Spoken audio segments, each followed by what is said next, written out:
Since this programme go out in Musqueam and down around Macroan and down towards Kilmurray and so on, I think we'll give the pleasure of the first song to Father Stitch, who was a priest down that part of the country for a number of years. And they'll be delighted to see him again and see that he's getting on very well up here, because we'll sing after him very well. No voice, Jack. Thank you, Jack. Yeah, no, my voice is really gone. I'll try a recitation, which I actually picked up from a Kilna Matroman, a fellow by the name of Diarmaid Cronin. The last Friday of every month is a day I can't forget. 'Twas the monthly fair in Mullach where all the jobbers met. From early Thursday evening you could hear the drovers shout as they rounded up the cattle from the countryside about. In Dalton's field they fathered them, for the night they settled down. All the drovers stayed in Brackens, 'twas the only lodging house in town. Early the next morning the whole place would come alive. Man, woman and child got busy like bees around the hive. Every little home turned into a mating house that day, serving breakfasts, dinners, coffees and grand strong mugs of tea. Soon the bidding would begin and the bargains they were made. With a spit in hand and firm hand clasp the money it was paid. And then the luck penny handed out and the deal was finally settled with a pint or two of stout. The hawkers lined their stalls right along the street, selling cures for coughs, for falling hair, or for corns on your feet. They sold clothes you'd wear for every day, or suits for Sunday best. The monthly Mullach fair ensured we were all well dressed. They sold ornaments and figurines and fancy china jugs. They sold pots for underneath the bed, as well as plates and mugs. Mickey the Looper, he was always there, selling herrings fresh and sweet. He'd a great way with the women. To hear him 'twas a treat. The musicians always came, they never left us down. I remember the red-haired Bylan singing the bridge below the town. As the old man played the fiddle, they'd all turn around and gawk. As he drew the bow across the strings, he could almost make it talk. The fairs are gone. The business now is all done in the mat. No cattle bellowing in the street, no bonners in the cart. The wheels of time have changed a lot, the country way of life. The jobbers, they have left us too, we don't see them anymore. Their strong brown boots and trilby hats now hang behind the door. The wheels of time have changed a lot, the country way of life. And modern means have eased so much, the hardship and the strife. But as a child, I can't forget the excitement that was there. For we got the day off from school for the Mullach monthly fair. Thank you, Jack. Thanks, Father Stitch. Now, I'll stay here near me, Dan Rahilly.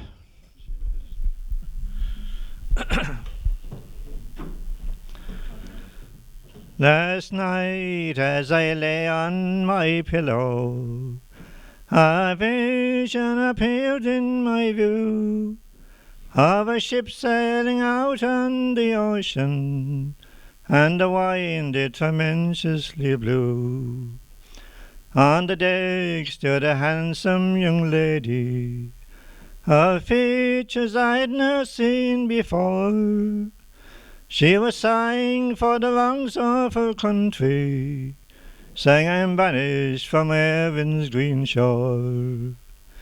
In thought I approached this fair maiden, and I asked her the cause of her woe. Said she, I am crying for Erin, the land where the sweet chamber glow. My name it is Eileen McMahon, and my age it is scarcely 18. And I thank you, kind sir, for your kindness, for you don't know how lonely I've been. For the want of employment in Ireland, I was forced as an exile to stray, far away from my home in Killarney, where in childhood I longed for to play. Far away from each mountain and valley, from Punchbowl to the Gap of Dunlow, around by the shores of sweet Muckfors, and the beautiful spot ahead-o. It was then I awoke from my slumber to look for my Eileen McCree. Sure 'twas only the face of my mother, with a fond smile stood gazing at me. The ship in the ocean had vanished, and in fancy I see her once more. My beautiful Eileen McMahon, the pride of old Erin's green shore. My beautiful Eileen McMahon, the pride of old Erin's green shore. Thanks, Dan. Now we'll have something from Eileen Ford.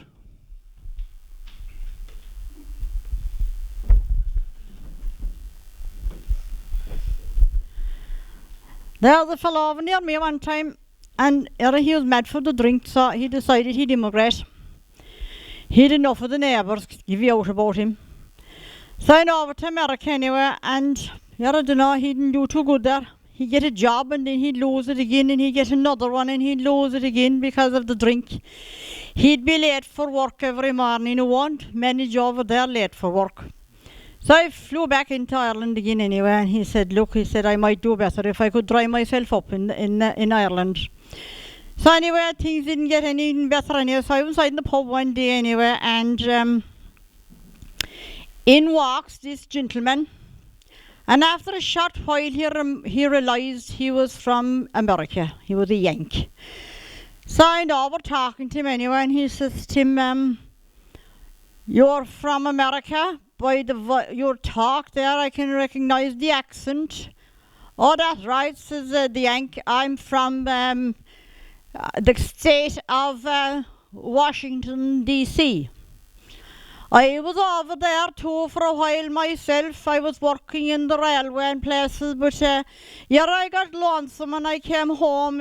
Things didn't work out so well for me. The Yank says to him, and what state were we in? Oh, Lord God, I was in an awful state altogether. That was this fella, and there was this fella. Long ago, in the old days, you would have an awful lot of families in every house. So I knew this particular house anyway, there was 13 or 14 of them, so the oldest would be going away to the States to make a few bob and send it back to the father and mother to feed what was left behind them. So this fellow went off anyway, and he was very lonesome, you know, that it was very lonesome going away and leaving all our family after. But anyway, we left anyway, and a few days after he got over, and he was walking around the street, and he was in Boston anyway, and he was trying to figure out a job. So walking down the street this day, and he looked into this window of chemist shop.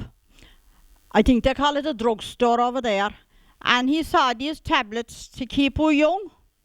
Lord God, so see, I'll send home a few of them to Mom and Dad, and sure they might be the same when I go back home. So I knew some years later anyway, he decided he'd go home 15 or 16 years later, and he landed back into Shannon Airport anyway, and he was after sending a letter to the father and mother to come to meet him. So when he came into the arrival section of the airport anyway, he saw Mom coming in the distance. But the funny thing about it, she was pushing a buggy. So anyway, he didn't take an awful lot of notice of it in the start anyway, so eventually he got to meet her. And he went over and he gave her a big hug, and he says, oh, Mom, you didn't change a bit since the last time I saw you. But that's right, says she, the tablets you sent me. Oh, right. But, Mom, why are you pushing a buggy? Did I get a new brother or sister while I was away and you never told me anything about it? I know, that's your father. I gave him 2 tablets.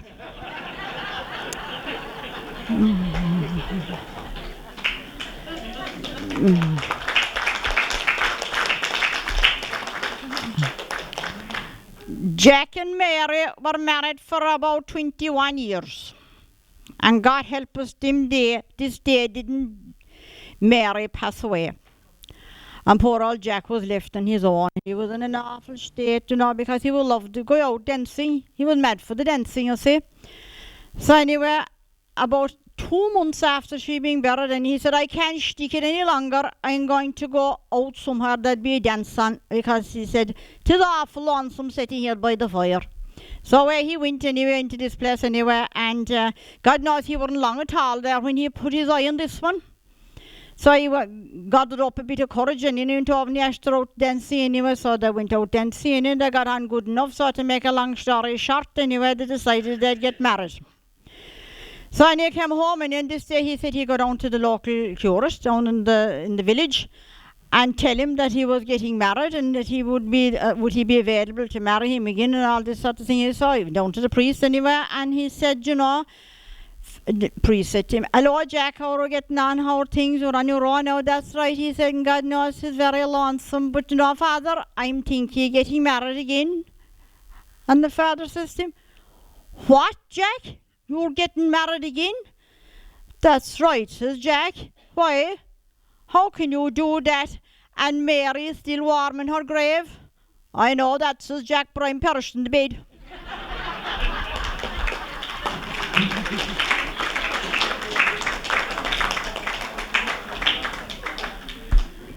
This fella and the wife weren't getting on too good. Was picture no sound.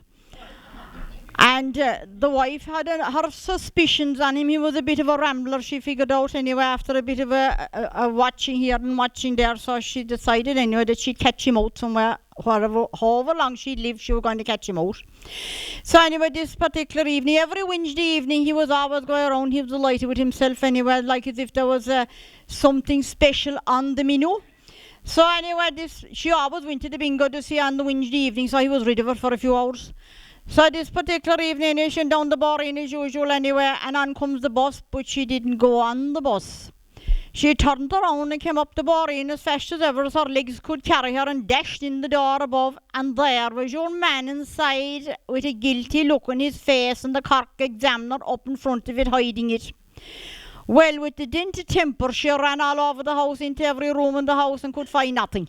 Eventually, anyway, she ran up the stairs as quick as she could, anyway, and tried every room upstairs, and no hope. Went into the hot press, even nothing to be seen nowhere, and she coming down the stairs in a desperate rush. Didn't she miss her step and fall top for her head and crack her neck? Died on the spot.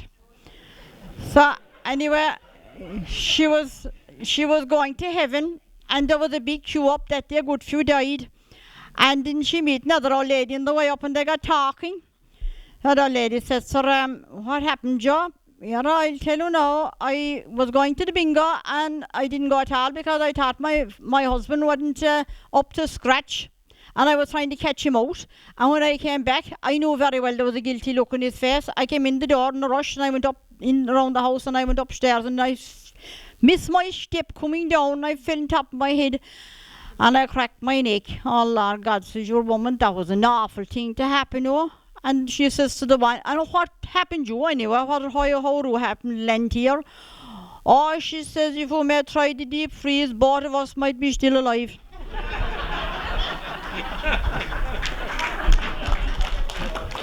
Now we go back up to the musicians. Nancy Lehan. Play Lehan.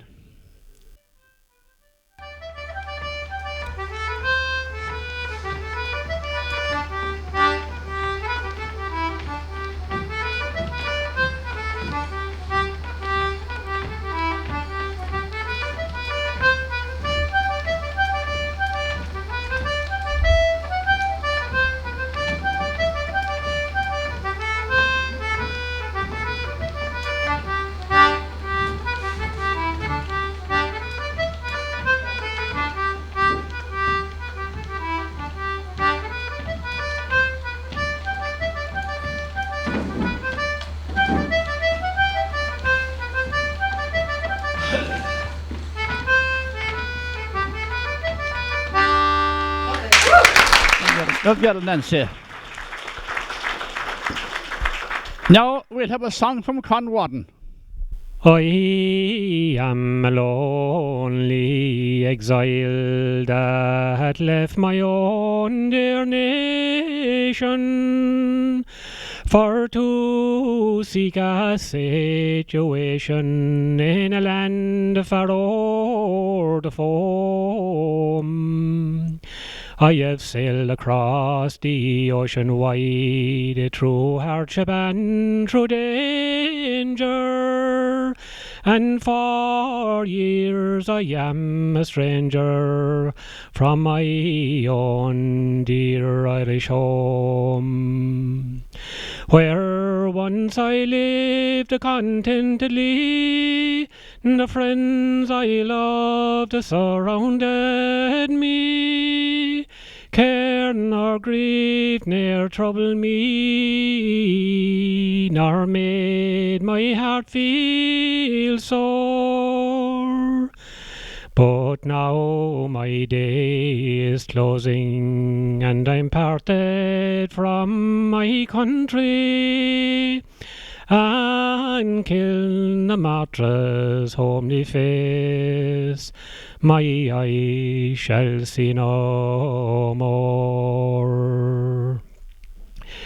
It was there I first felt happy, until I took the notion to sail across the ocean from the land that gave me birth. Sorrows dark nor dismal clouds ne'er cast their shadows o'er me, and I knew of pleasure only when I stood on Irish earth. Love of money tempted me far from my cabin home to flee, and go across the raging sea in search of golden store.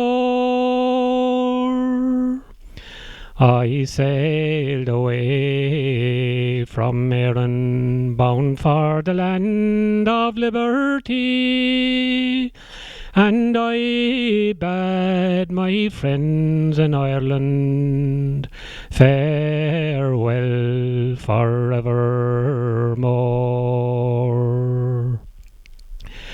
I've travelled through Columbia's shores, all toil and danger scorning, from the farthest eastern border and westwards to the deep, the broad extended cotton fields and the plains of Alabama, the mines of lone Montana, and the Rockies wild and steep. Where once I hunt prosperity, and surrounded me, black misfortune followed me, no matter where I roamed. And oft times in my anguish I cursed the fate that parted me from my friends in Kilnamartra and my own dear Irish home. Sweet boyhood recollections, they will ever fondly bind me to the home I left behind me, far o'er the raging foam. And then dear Kilnamartra, where one time I resided, and now I am divided by the ocean wide from thee. Age has overtaken me, and youth is fast forsaken me. The friends that once surrounded me, perhaps I'll see no more. But until my day it is over, until death has come and taken me, I'll always will remember thee, dear land that I adore.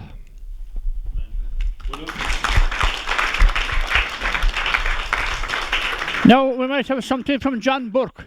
John Burke often performed here. Paddy was an Irish carpenter who lost his job. So he went to America looking for work anyway, and he got a job in the state penitentiary in Texas. His first job anyway was to fix the electric chair. The governor said to him, he said, we want that in the morning now. He said, so don't waste too much time now. He said, get it right. So the governor came in anyway 3 or 4 hours afterwards, and the chair was in pieces all over the place. I told you, he said, I wanted it tomorrow morning. He said, what are you doing? He said, trying around the place. Oh, says Paddy, he said, it's a good job. He said, you asked me to look at it. He said, that bloody thing, he said, was a dead trap. Paddy was out one day, and he was going down the road, and he kicked a bottle. And out popped the genie. The genie said, I've been there for many years now, he said, and I'll give you a wish. So Paddy thought for a second anyway. He said, come up here, he said, to the house. He said, an old house, and there's an old dog inside there. He said, he's 17 years old. He's on 3 legs. He's blind in one eye. I want you to put him in such a way that he'll win the Irish Derby for me. So the genie looked at him anyway, and he said, that's a bit tough now. He said, that's a bit tough now. He said, would there be anything else? Well, he said, there is, all right, he said. Come in here to the dwelling house, he said. So he took into the dwelling house anyway, and his wife Mary was sitting above on the sugar chair. Well, she had wrinkles in her face she could set spuds in. She had various veins up her legs like ivy in an ash tree. I want you, he said, make her look like Liz Hurley. So the genie was looking at her anyway for a while, and he said, you know, Paddy, he said, I think we'll go to take another look, he said, at that old dog. Me and the wife were chatting, it's a year ago or more, about the good times that we shared and what the future may hold in store. Says she, no, Pat, don't get me wrong, but there's one thing we've never done, and oh, how my heart is aching for it. A holiday in the sun.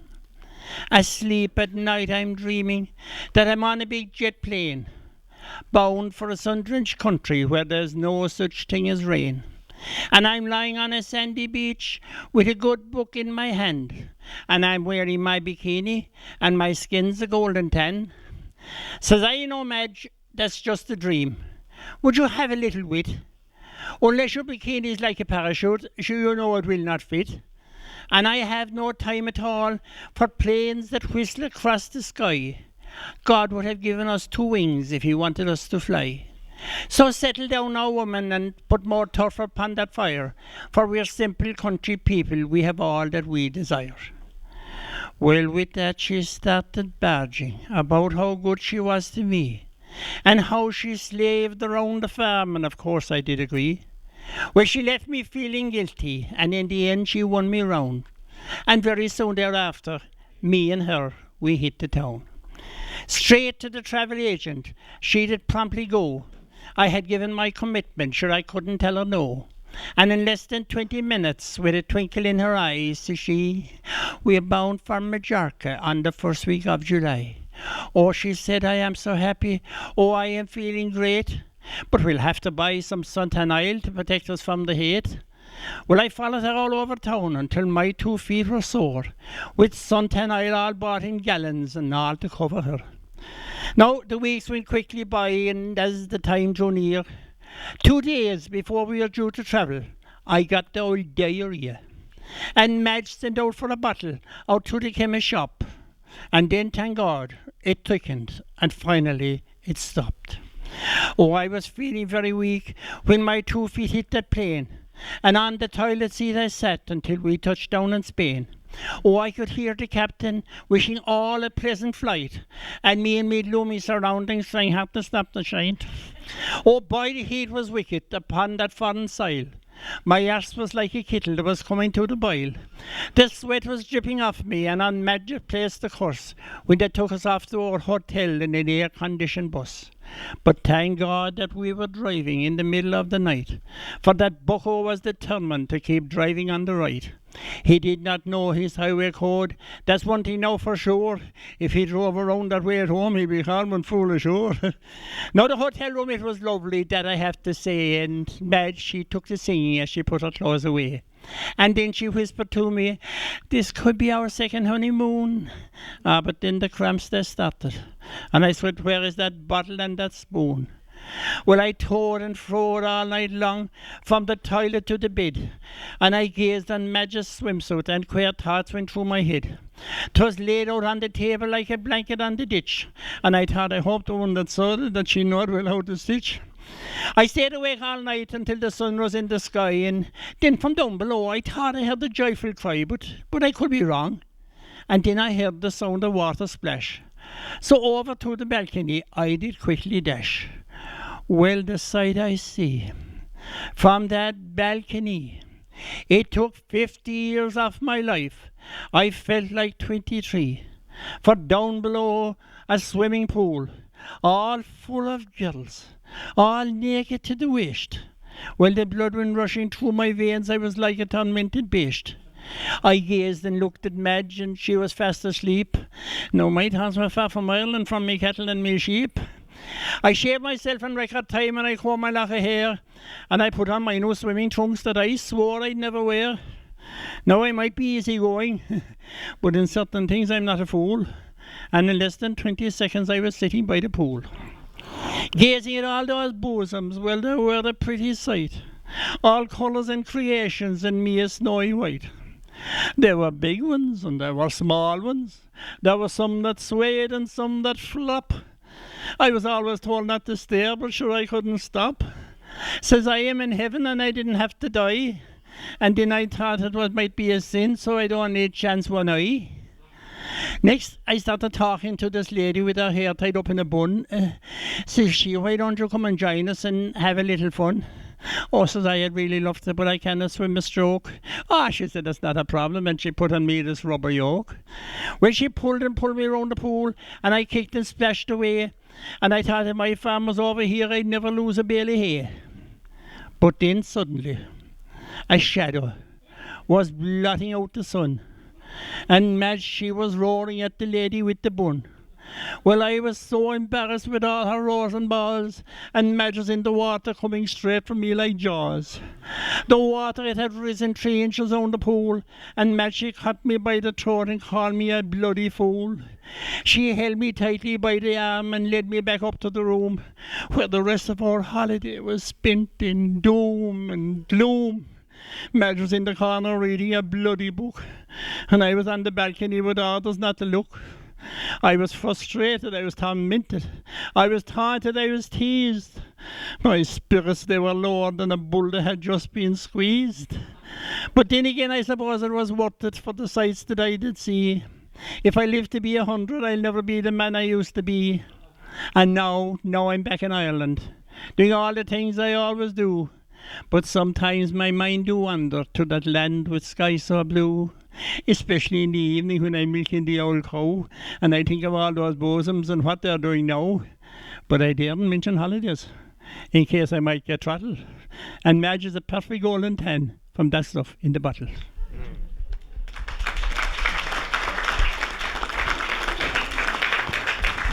Good man, good John. Tom Goggin. Tom, will you come over here? I've travelled this wide world over. I've been where the bright neon shone. But somehow I always remember the sun setting over Loch Con. The colours that danced on the water like beautiful stars in the night. I've watched them amazed at their splendour, entranced by the wonderful sight. Oh, lovely Loch Con, I remember the days that I walked by your shore to gaze at the warmth of the sun setting o'er you is a memory I'll keep forevermore. And the folks I found there were so friendly, you'd feel like you really belong. And I'm hoping someday to return there to see the sunset on a lovely Loch Con. Oh, lovely Loch Con, I remember the days that I walked by your shore to gaze at the warmth of the sun setting o'er you is a memory I'll keep forevermore. To gaze at the warmth of the sun setting o'er you is a memory I'll keep forevermore.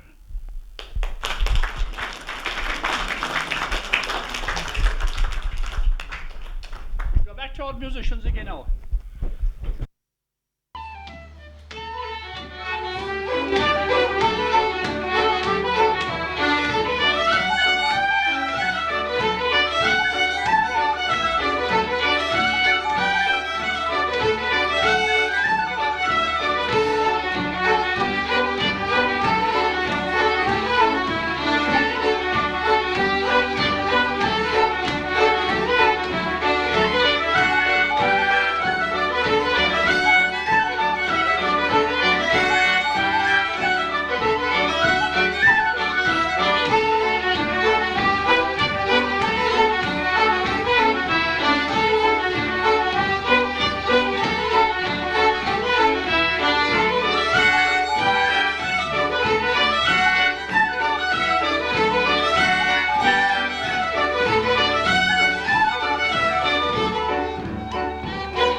Oh, we'll have something from Tony Healy. Notice from Father Stretched, I got all these stories, but anyway.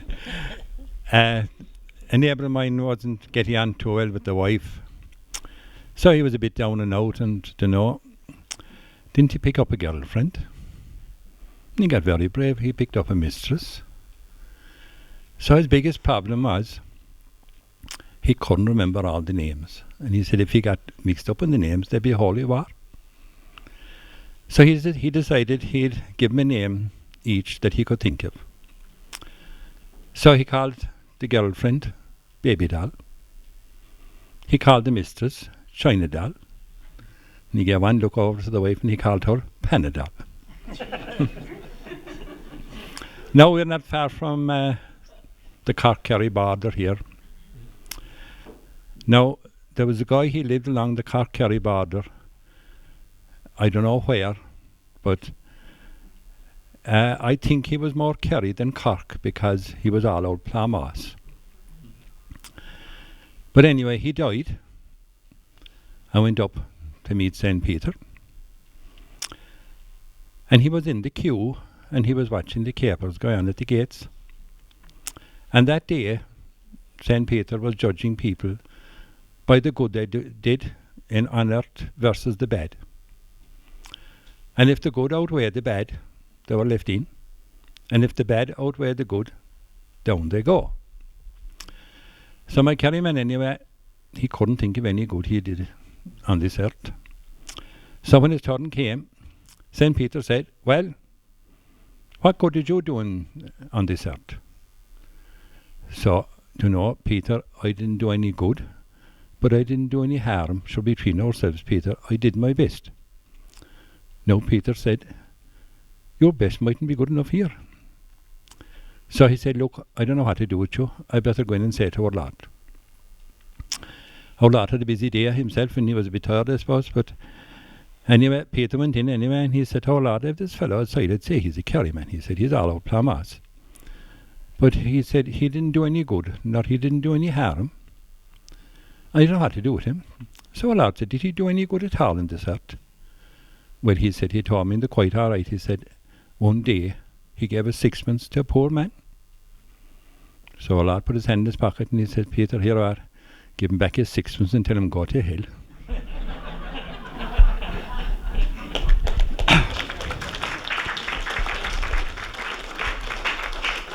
Is there any other singer here now, or reciter, or musician? Anyone there in the front rows? Anyone at all there to do anything? And they're thinking of it.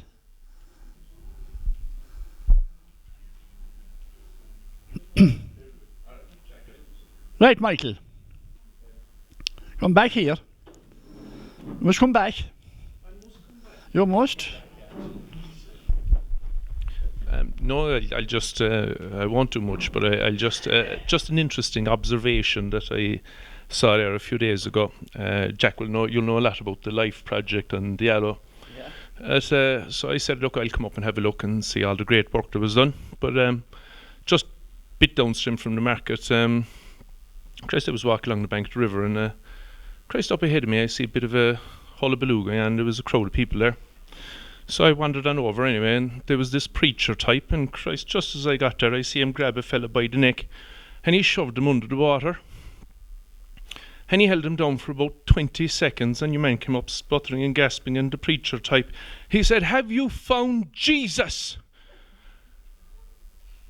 And the poor man that was gasping and spluttering, he said, no, I haven't found Jesus. And God, the preacher type shoved him back down again. And he held him under for about 40 seconds this time. And your man came up and he was barely conscious. And the preacher said, have you found Jesus? And your man said, no, I haven't found Jesus. And the preacher shoved him back down again. I'd say he was under for a good minute at this stage. And he came up, spluttering and gasping. And the preacher screamed at him and he said, have you found Jesus? And the poor man said, are you sure this is where he fell in?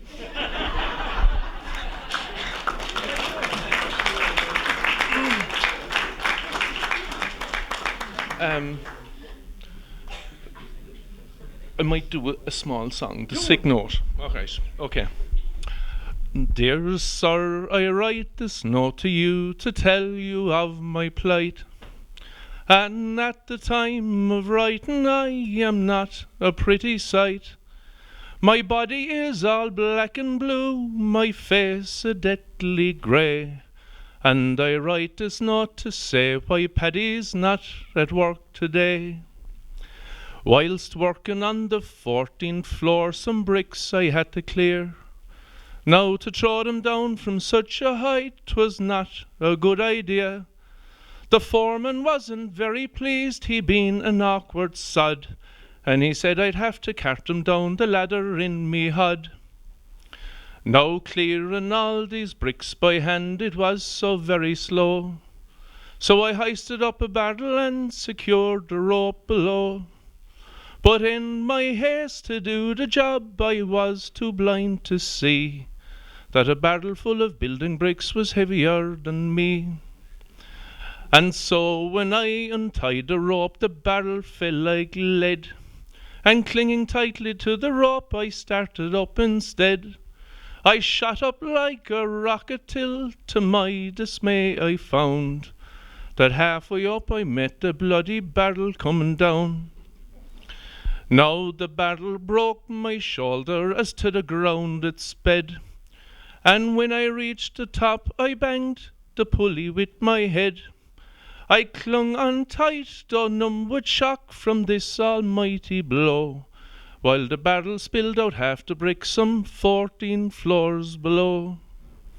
Now when the bricks had fallen from the barrel to the ground, I did outweigh the barrel and I started down once more. Still clinging tightly to the rope, my body racked with pain, till halfway down I met the bloody barrel once again. Now the force of this collision halfway up the office block caused multiple abrasions and a nasty state of shock. Still clinging tightly to the rope, I sped down towards the ground, and I landed on the broken bricks the barrel had scattered round. Now as I lay there groaning on the ground, I thought I passed the worst, but the barrel hit the pulley and the bloody bottom burst. A shower of bricks rained down on me, sure I hadn't got a hope, and as I lay there groaning on the ground, I let go the bloody rope. Now the barrel didn't been heavier, it started down once more, and it landed right across me as I lay upon the floor. It broke 3 ribs and my left arm, and I can only say that I hope you'll understand why Paddy's not at work today.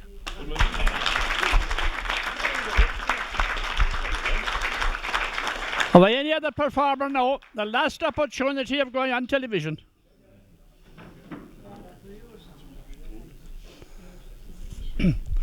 I suppose I could tell you a small one myself. There was these 2 fellas above in Cork, Patty and Christy. And they got this mad fit that they'd go to Rome to see the Pope. I don't know how they got the fit, but they got it anyway. They were going to go in June, but they couldn't because the Bars and the Glyn were playing hurling. And they were going to go in July, and they couldn't because Cork and Kerry were on in Killarney.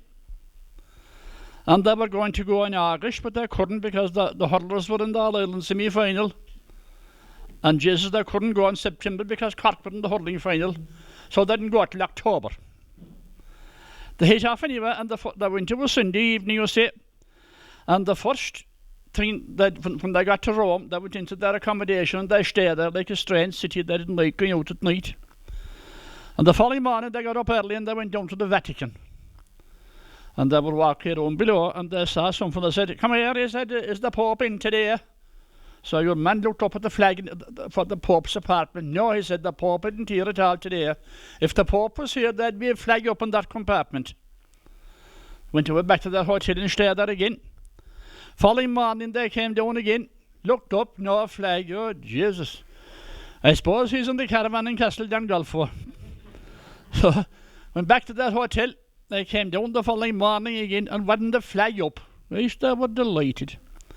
They went into St. Peter's and they sat down inside at the Virgin was 8, Patty and Christy. And after a while, the door opened, you see, and the Pope came out, and he was up on this throne, and 4 of the Swiss guard carried him up on their shoulders. And he was blessing the lads up and down, you see, and giving a blessing at either side. And when he came to the 2 cart boys, you see, he said, "And I'm in a party at Christie." And one thought, "Oh Christ, the Pope knows us. The Pope knows us." So the Pope went down anyway, and Jesus, they were delighted with themselves, their job accomplished. So they went down to a pub anyway, then to celebrate the occasion, like. And first fellow went up to the crowd and said, "We'll have 2 pints of Murphy's." Oh, no Murphy here, he said. "No Murphy here, no Murphy." The other fellow says, "I should have known, they wouldn't have Murphy's here. We'll have 2 pints of Guinness." "No Guinness, oh? You've no Guinness? What kind of a pub have we at all if we have no Guinness? And what have we? Vino, all vino, wine, vino." And what's that like? "Well, 'tis red and white." "Oh Christ, that must be from Cartby. We'll have 2 pints of it." So they had 2 pints of the vino, and then the other fellow had to stand again, and they had 2 more pints. And yeah, they weren't fair old for him, no, like after 2 pints of wine. So they called over the barman, and they said, come over here. Does the Holy Father drink vino?" "Oh yes," he said, "the Holy Father drinks vino every day." And Jesus said, "That's why they carry him around up on their shoulders. He didn't able to stand."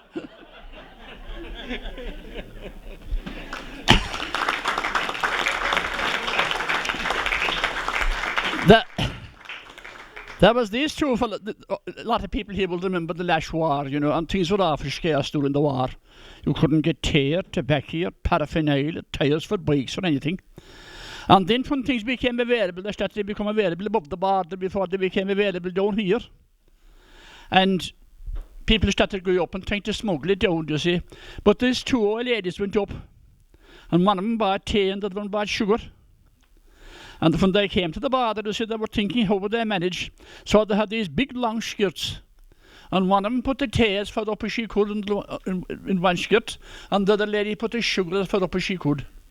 And then they took nice short steps, you see, and came to the border, and they were searched, but the tea and sugar weren't found at all.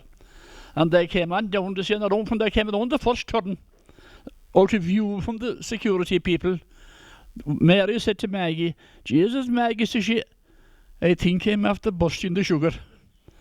And they said, "Oh Lord God mercy, that's nothing, I'm after wetting the tea."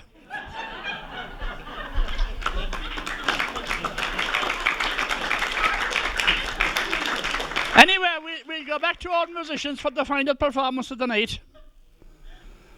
And thank you all for coming. Hope you enjoyed the night. And like I always say, if you enjoy it, tell everyone about it. And if you don't enjoy it, I'll go and say a word to anyone about it. So we hope to see you all again several times during the summer.